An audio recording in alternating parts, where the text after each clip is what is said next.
A trip to Egypt. I will never forget the first time I went to Egypt. It is the center of one of the oldest cultures which has contributed to World Heritage, and it is also a country where people are still very attached to their religious practices.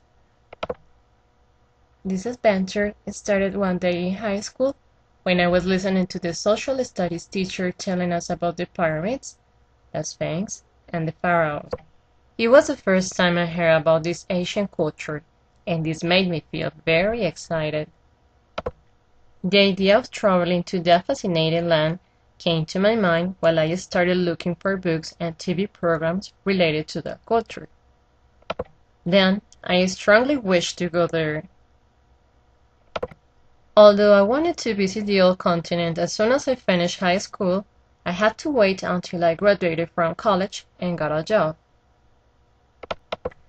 I had to postpone my trip for several years, and at last, when I had saved enough money, I could make my dream come true. To visit that very particular country with all its cultural legacy and religious beliefs. Finally, I had the chance to visit this wonderful place in 2006. Before going there, some friends and I looked for a travel agency to have a secure, organized trip. We thought it was a very good idea to visit Egypt in June, but we did not take into account it was summer and the temperature was very high. Then, it was very hard to deal with the weather, but we did not care about the climate. All that mattered was that we were there.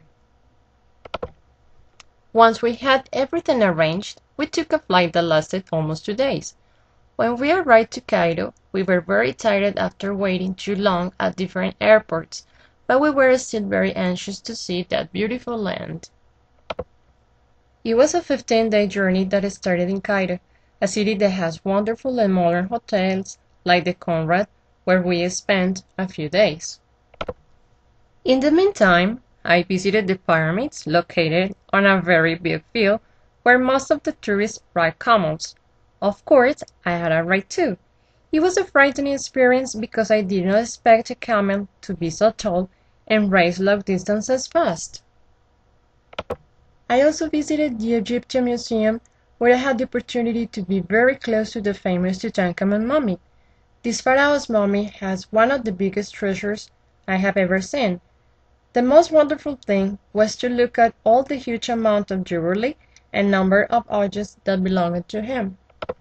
I was also very surprised to see mummified monkeys, birds, and crocodiles. The following days, I was on a 4-day cruise through the majestic Nile River, which has beautiful temples along its banks. We spent several days visiting amazing places like the Luxor, Karnak, Edfu, and Philae temples. There were some other interesting places, such as the Valley of the Dead, where I saw Tutankhamun's tomb. Once the cruise was finished, I went back to Cairo to visit some mosques, perfume and papyrus shops, and restaurants. My trip ended in a market where I could buy great souvenirs for my relatives and friends. When I arrived back home, I reflected on my experience and found that going to Egypt gave me not only the possibility to visit a country with a huge historical patrimony, but also to meet very friendly people who love their traditions and have strong religious beliefs. Sometimes this cultural encounter was shocking because of the way men behave with women. It is very common for Egyptian women to stay home taking care of their babies and husbands. Although I did not agree with those thoughts and social customs and found these Oriental manners old-fashioned, I realized that cultures around the world have different traditions and social standards that must be respected. I can also say this wonderful trip was a lesson in learning and sharing others' points of view, and this can help me be more open-minded and tolerant.